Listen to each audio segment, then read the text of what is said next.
গণতান্ত্রিক ব্যবস্থার মধ্যে তো প্রতিযোগিতা প্রতিদ্বন্দ্বিতা থাকবে এবং কারা রাষ্ট্র ক্ষমতায় যাবে সে নিয়ে তো একটা প্রতিযোগিতা চলে, সেটা কখনো কখনো এমনকি সংঘাতেরও রূপ নিতে পারে। কিন্তু যদি একটা ব্যবস্থা শক্তিশালী থাকে তাহলে ওই ব্যবস্থার অধীনে এর একটা মীমাংসাও হয় এবং শান্তিপূর্ণ ক্ষমতা হস্তান্তরের পথ নির্বাচন, জনগণকে জয় করে একটা জায়গায় যাওয়া ইত্যাদি। আমরা এখন যে পর্ব পাড়ি দিচ্ছি সেখানে এই প্রতিযোগিতা প্রতিদ্বন্দ্বিতা এখানেও থাকবে, কিন্তু একটা ফ্যাসিবাদী ব্যবস্থা এবং ফ্যাসিবাদী শাসক, তার বিরুদ্ধে আমরা লড়াই করেছি। শাসকের বিদায় হয়েছে কিন্তু ব্যবস্থাটা পুরোপুরি এখনো বিদায় নেয়নি এবং সেই ব্যবস্থাটা বদল করতে হবে, একটা গণতান্ত্রিক ব্যবস্থা নির্মাণ করতে হবে। সেটাকে আমরা নতুন রাজনৈতিক বন্দোবস্ত, গণতান্ত্রিক বন্দোবস্ত কিংবা গণতান্ত্রিক সংবিধান, একটা রাষ্ট্র ব্যবস্থার বিনির্মাণ এবং নানা ভাষায় এটা বলা হচ্ছে। সেই যে লক্ষ্য, সেই লক্ষ্যটা এবং সেই কাজটা একটা ঐতিহাসিক কর্তব্য আকারে আমাদের সামনে হাজির আছে। তার মানে আমরা প্রতিযোগিতা করব, কিন্তু ব্যবস্থা নির্মাণের ঐতিহাসিক দায়িত্বটা যদি আমরা পালন করতে কোনোভাবে ব্যর্থ হই তাহলে আমাদের প্রতিযোগিতা আমাদেরকে খাদের মধ্যে ফেলে দেবে। ফলে এই সময়ে এই দিকটা মনে রাখা দরকার যে ফ্যাসিবাদের বিরুদ্ধে একটা জাতীয় ঐক্য গড়ে উঠেছিল, সেই ন্যূনতম জাতীয় ঐক্য রক্ষা করা দরকার এই গণতান্ত্রিক ব্যবস্থা নির্মাণের লক্ষ্যে এবং এই কর্তব্যটা পালন করার জন্য। তো সুতরাং আমাদের যা কিছু প্রতিযোগিতা প্রতিদ্বন্দ্বিতা এই ন্যূনতম জাতীয় ঐক্য, যেটা এই উত্তরণ পর্বের জন্য দরকার গণতান্ত্রিক ব্যবস্থা নির্মাণের জন্য, তার অধীনে করা দরকার। প্রতিযোগিতা হবে জাতীয় ঐক্যের অধীনে, কারণ আলটিমেটলি প্রতিযোগিতা যদি জাতীয় ঐক্যকে ছাড়িয়ে যায় তাহলে তো এর সুযোগ নেবে পরাজিত প্রতিযোগিতার মধ্যে কি তার দেশি বিদেশি ফাউল প্লেটা হচ্ছে না এখন কি মনে এখন যেভাবে বক্তব্য শুনছি? ওয়েল, মানে ধরেন খেলা, মানে আপনি যদি আবারও আপনারা খেলার টার্মে ফেরত যাচ্ছেন, তো খেলার টার্মে দেখলে তো খেলার মধ্যে তো ফাউল হতেই পারে, কিন্তু ওইটা স্মরণে রাখা দরকার। একেবারেই যে সবাই ব্যাকরণ মেনে খুব শুদ্ধ করে রাজনীতিটা করতে পারবেন সেটার সাথে অভিজ্ঞতা, চর্চা, মানে বৈশিষ্ট্য, কার স্বার্থের প্রতি কে বেশি গুরুত্ব দিচ্ছে, এটা অনেক কিছু নির্ভর করে। মানে একটা গণতান্ত্রিক চর্চার মধ্যে দিয়ে গড়ে উঠলে, জনগণের স্বার্থ প্রাধান্যে থাকলে তখন আপনার আচার আচরণ বক্তব্য একরকম হবে। আর আপনি যদি ব্যক্তি স্বার্থ, গোষ্ঠী স্বার্থ দ্বারা চালিত হন এবং জনগণকে তোয়াক্কা না করেন, ঐতিহাসিক দায়িত্ব আপনি ভুলে যান, তখন আপনার ভূমিকার মধ্যে অনেক আপনার কথায় ফাউল আসবে।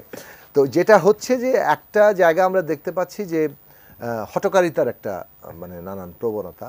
তো হঠকারিতাকে অনেক সময় নানান চটকদার স্লোগানে আড়াল করা হয়, সেইটা যাতে না হতে পারে। কারণ আমরা এটা মনে রাখা দরকার, কালেকটিভলি একটা সকলে মিলে একটা অভ্যুত্থান করেছে, জনগণের প্রত্যক্ষ অংশগ্রহণে, তার রাজনৈতিক দল, শ্রেণী সংগঠন, ব্যক্তি, সিভিল সোসাইটি, সর্বোপরি আমাদের শিক্ষার্থীরা যারা অগ্রণী ভূমিকায় ছিল, সবাই মিলে এবং এত বড় আত্মত্যাগের মধ্য দিয়ে, যেখানে শিশু, বৃদ্ধ, নারী, পুরুষ, বাঙালি, চাকমা, হিন্দু, মুসলমান, মানে কেউ আপনার বাদ যায়নি, প্রবাসীরা পর্যন্ত জেলে গিয়েছে। কাজে মনে রাখা দরকার যে আপনার এই পুরো জাতীয় জাগরণটা এইটাকে একটা কাঙ্ক্ষিত জায়গায় নিতে হবে। এখন স্পিরিট কে কম বেশিকে ধারণ করে, কে কার স্বার্থ প্রতিনিধিত্ব করে, সেই নিয়ে তো আসলে একটা প্রতিযোগিতা থাকবেই। সেই টানাটানিটাই কিন্তু গণতন্ত্র। গণতন্ত্র মানে একটা রাষ্ট্রের ব্যবস্থাটাকে একটা ময়দানের সাথে তুলনা করেন, যেখানে অনেকগুলো পক্ষ একটা দড়ি টানাটানি করছে এবং প্রত্যেকেই কোনো না কোনো শ্রেণীর স্বার্থে, কোনো না কোনো গোষ্ঠীর স্বার্থে সেই টানাটানিটা হচ্ছে।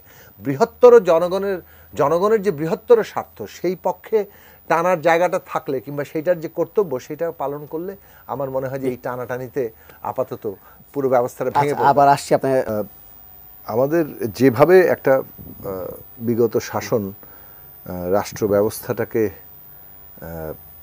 প্রাতিষ্ঠানিকভাবেই কিছুটা ধ্বংস করে এক ধরনের এককেন্দ্রিক একটা ব্যবস্থা তৈরি করেছিল, তো সেটা তো কোল্যাপস করার পরে একটা বিশৃঙ্খলা তৈরি হয়েছে এবং এর ফলাফল অনেকেই ক্ষতিগ্রস্ত হয়েছেন, প্রতিটি সেক্টরই বলা চলে ক্ষতিগ্রস্ত হয়েছে, যদিও আগে থেকেই ক্ষতিটা শুরু হয়েছিল লুটপাটের ফলে। ধরুন এই কথাটা অনেকে বলে না, পরিষ্কার করে বলে না, যে এই যে শ্বেতপত্র কমিটি বলল $234 বিলিয়ন লুট হয়েছে অথবা পাচার হয়েছে, তা আপনি ধরেন মানে আমাদের জিডিপির সাইজ যদি 460 বিলিয়ন বলা হয়, এটা অনেকে বলেন যে প্রাক্কলনে কম, তো কিন্তু প্রকৃত প্রাক্কলনে কম, কিন্তু ধরেন 460 ধরলেও তো অর্ধেকের টাকা লুট পাচার।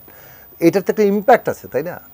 এইটার ইম্প্যাক্টে যে জিনিসপত্রের দাম বাড়ে, এটার ইম্প্যাক্টে যে ব্যাংকগুলো ক্ষতিগ্রস্ত হয়ে পড়েছে, এটার ইম্প্যাক্টে যে অনেক রকম মানে এই শিল্প উৎপাদন খাত ক্ষতিগ্রস্ত হয়েছে।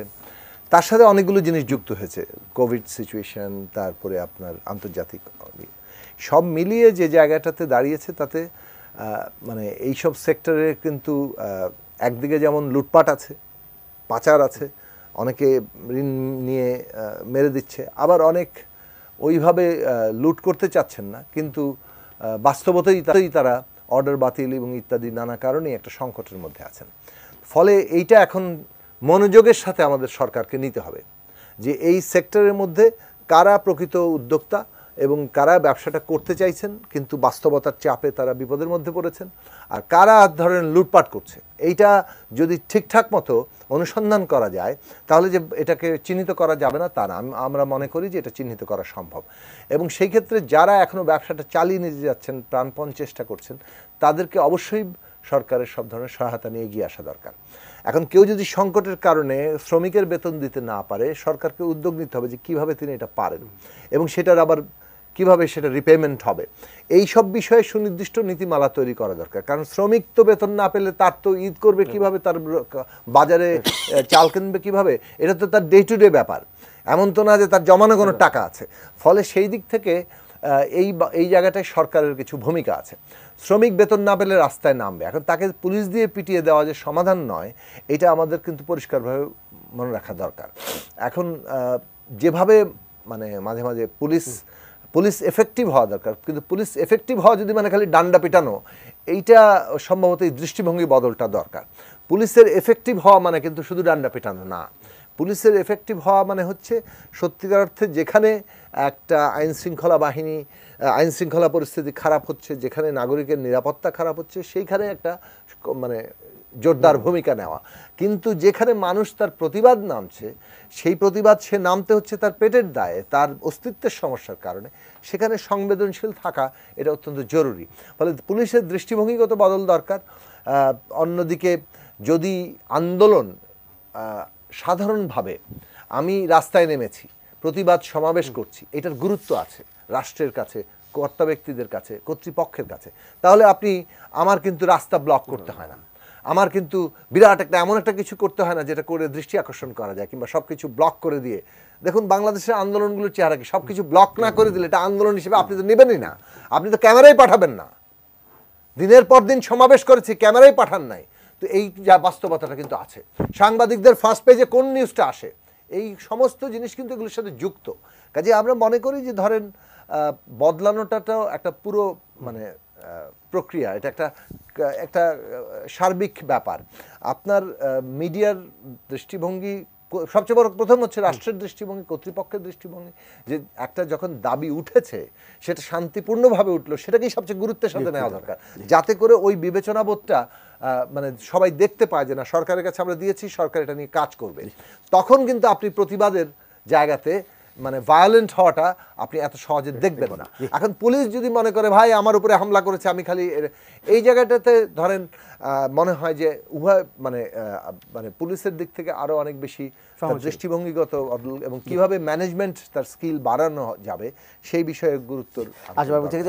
আপনি বলছিলেন আমার কাছে মনে হয়, আর যেটা মনে হয় যে বিদেশ যাও, আমি এগেন বললাম যে মালিকদের মধ্যে এখানে ভাগ করা দরকার। আশা করি তারা এই বিষয়ে যথেষ্ট নজর দিবেন অথবা দিচ্ছেন। আমি ধরে নিতে চাই যে তারা দিচ্ছেন, যে মালিকদের মধ্যে এইটা, আমরা তো একই সমাজে থাকি, ফলে আমরা অনেকের ক্ষেত্রে জানি যে তারা সিরিয়াসলি একটা ওই কোভিডের কারণে মানে যে অর্ডার বাতিল, তারপরে ধরেন অনেকগুলো কারণে তাদের এই ধরনের ঘটনা ঘটেছে, ওই বিপর্যয়ে এখনো সামলে উঠতে পারছেন না, যার ফলে তারা ব্যবসা চালানোর জোর চেষ্টা করে হয়তো পারছেন না, সেই সব বিষয়গুলো চিন্তা করা।